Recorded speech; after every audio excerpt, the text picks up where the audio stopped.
Hey everybody, Smart Silver Stacker here. Going to be doing a little unboxing today. I just received some 90% silver coins from SD Bullion, and this was just a small purchase, building up the stack slow and steady. I picked up $10 face value of 90% junk silver dimes. And what variety they are, I don't know yet. I'm going to guess Roosevelt, but we'll find out here in just a minute. And really, to me, junk silver is king of the silver stack. And in this video, I'm going to tell you why that's still the case, despite the fact that premiums have gotten higher on these coins. So, let's get to it.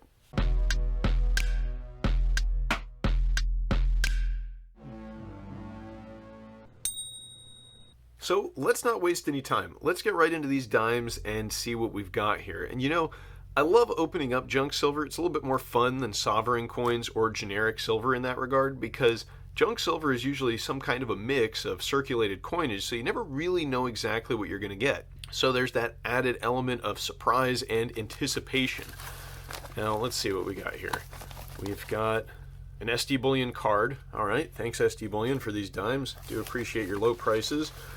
And here are the dimes. So let's see, we got two $5 rolls, and let's get this bubble wrap off. Okay, so I've got the bubble wrap off, and then let's check the ends. Oh, Mercury dimes. All right, that's exciting. Glad to see those. And it looks like maybe a whole roll of them. And then there are the expected Roosevelts. Okay, so maybe 1 and 1, but that's pretty awesome. I mean, I love Mercury dimes, one of my favorite coins. So when I pick just a random mix of junk silver and I end up getting Mercury dimes, I'm always pretty happy about that. So let's crack open these rolls and see what we've got. Okay, so that's the roll of Mercury dimes opened, and it looks like we do have a few Roosevelts mixed in there too. So not a complete roll of Mercuries, but mostly Mercury dimes. And, that's kind of exciting if it's a mix, because who knows, there might even be some Barbers in there.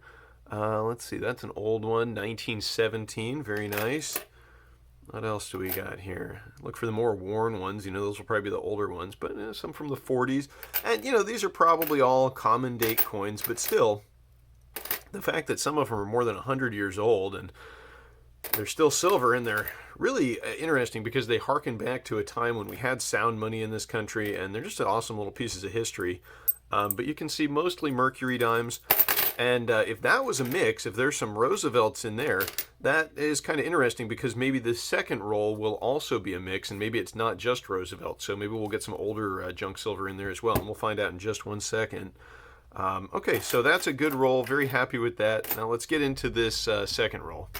Okay, so we've got that second roll of dimes open, and sure enough, it was a mix. We've got some Roosevelts here, but also some really nice Mercury dimes. Here's one from 1941. And some of these are in really good shape, like this one from 1944. I mean, that coin has very little wear on it.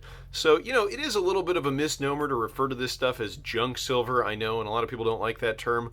I think the term basically just denotes that the coins don't have a lot of numismatic premium. They're not rare or key dates or in mint condition. They're all circulated.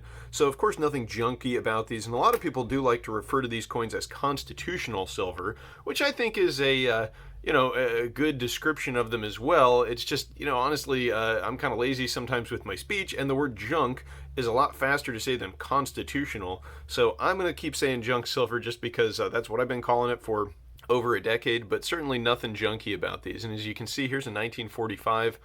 Nothing junky about a beautiful Mercury dime like this from the 1940s, a time when we had honest, sound money.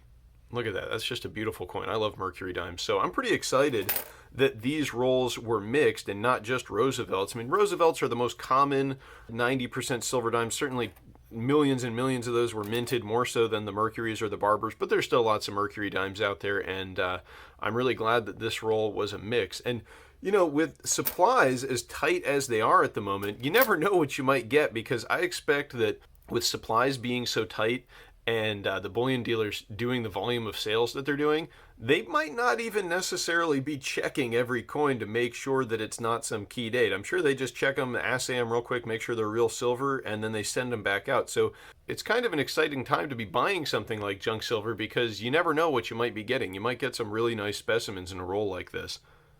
So, some Mercury dimes and some Roosevelt dimes. And, I really do love these coins. I love the jingling sound that a handful of them makes, and I love that they're a part of our history. And these dimes, they look a lot like the dimes that we have circulating now, especially the Roosevelts. You can always do the old edge check on them, and you can see there's no copper band on those like on the modern clad coinage. These are silver all the way through, so that's an easy way to spot these if you ever find one in circulation. And, there's a funny story about that. When my wife was a kid, her mom was a waitress, and this was in the 80s, and she would save any silver coins she found in the circulating coins at work. It's Gresham's Law in action. And like I said, this was back in the 80s, so I'd expect that there was probably some more junk silver in circulation back then than now. And she had these coins set aside somewhere in a drawer or something. And one day, my wife and her sister, they needed some money, I think to buy pencils or school supplies. And they grabbed this old jar of pocket change and they go and spend it on school supplies. And well, that was the end of the silver collection. So the lesson there, I guess, is make sure you're storing your silver somewhere securely. And in the case of junk silver, away from any clad coinage, just to avoid any mix-ups. Okay, so before we get into the nitty-gritty of junk silver and why I like these coins so much, I do want to just say I'm not a financial advisor, I'm just a guy on YouTube, so before you run off and start stacking old pre-1964 coins like crazy, make sure you're doing your own due diligence. So if you're new to junk silver, it's typically priced a little differently than your standard 1-ounce coins. Most dealers sell it by the face value. So, for example, I picked up those silver dimes for $206, and that was $10 face value, so I paid $20.60 per $1 face value. $1 face value of junk silver contains approximately 0.715 troy ounces of silver, so if you do the math, that comes out to about $28.81 per troy ounce.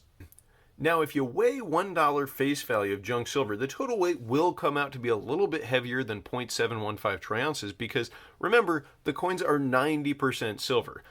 And if thinking in terms of troy ounces is easier for you, if you take 14 silver dimes, or $1.40 face value of junk silver, that is going to contain about 1 troy ounce of silver.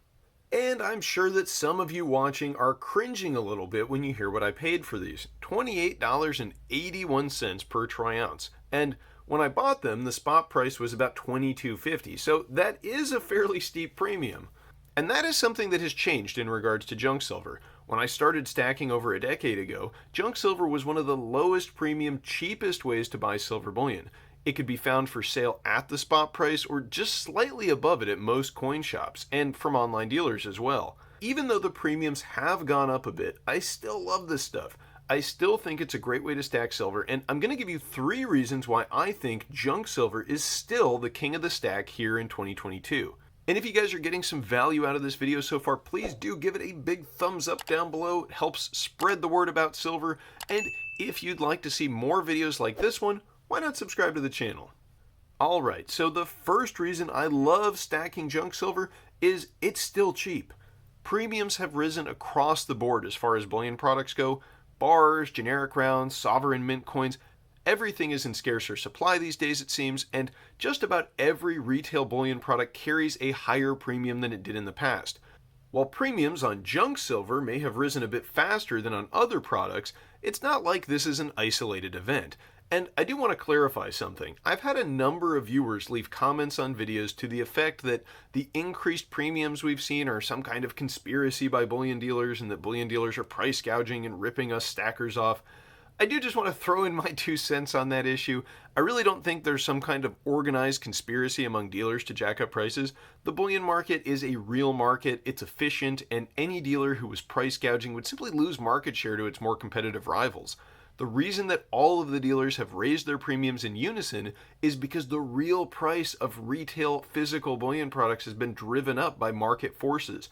And the whole idea of premiums in the first place, it's related to this bizarre situation in the silver market where we all follow the spot price of silver, but the reality is that the spot price is defined by the forward month's futures contract with the most volume. So really, the spot price is just the price of a paper derivative of silver, and those premiums we're paying for real silver bullion is just the actual price of real physical metal, which is related to the spot price, but obviously not 100% correlated. And as far as market forces go, supply and demand, one of the reasons we've seen junk silver premiums rise faster than other types of bullion is due to the second reason that I like stacking it, and that is, it's not being made anymore. The supply of junk silver coins cannot grow to match any move up in demand.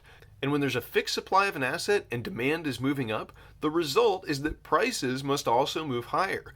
And it's not just that the supply of junk silver is fixed, it's actually shrinking. 90% junk silver coins haven't been minted since 1964. That is almost 60 years ago. And over the past 6 decades, some unknown but significant portion of the supply of junk silver has been lost to melting by refiners. There's a great article over at PCGS.com written back in 2001 titled, "After the Melts, What's Left in Silver Coins." I'll put the link in the description down below if you want to check that out, but I'll read you this little excerpt where the author recounts an interview from back in 1985 with Leon E. Hendrickson, the proprietor of Silvertown, a bullion coin dealership in Winchester, Indiana. Hendrickson himself was deeply involved in the silver melts, buying huge quantities of silver coins from customers and selling them in turn to refiners. "I was part of it," he remarked, "so I can't point the finger at anybody else. I was just as guilty as anybody else, but that was the way everybody operated then. That was just the way coin dealers had to do business." Hendrickson calculated that during 1979 and 1980, Silvertown alone processed thousands of bags of silver coins that were destined for refiners' melting pots. He pointed out, however, that while that period marked the peak of the great silver melts, it was really the culmination of a process that had started more than a decade earlier, for silver coins had been melted, surreptitiously at first, and later more openly since the 1960s. Don't forget, that was an interview from 1985. Imagine how much silver has been melted down since then. I'm sure that in 2011, as the price closed in on $50, there was probably another rush to melt down these old coins as more sellers were drawn out by higher prices. So, how much 90% junk silver is still out there? It's really impossible to know the answer to that question, but the rising premiums that we see now are a sign that the available supply is getting stretched pretty thin. And even though premiums today are higher than 10 years ago, I think they are going to go much higher, and that will be a good thing for anybody holding junk silver. So that's the reason why I don't mind paying a little extra premium today, because I think that when I go to sell these coins, I will get that premium back and then some. The third reason that these coins are still king of the stack is they might have a higher premium compared to some bullion products, but compared to other forms of fractional silver, they are still by far the most affordable form of bullion investment. Go shop around with bullion dealers for any kind of silver bullion smaller than 1 troy ounce, and you'll quickly find out that junk silver dimes, quarters, and halves are still the cheapest way to stack small denominations of precious metals. That makes them ideal for any situation where small denominations of hard money are required, such as buying a day's groceries after a currency collapse. Now, I'm not saying that there's a currency collapse looming, but we do have $30 trillion in national debt, and inflation did just hit a 40-year record high. So, hey, maybe a few silver dimes are a good thing to have on hand. Just saying. What do you think? Is junk silver still worth stacking after the increase in premiums that we've seen? I'd love to hear what you have to say, so let me know down in the comments below. And if you liked this video, then be sure to check out these other videos about silver right here. Thank you all very much for watching. Don't forget to like, comment, and subscribe, and I'll catch you next time. Smart Silver Stacker, out.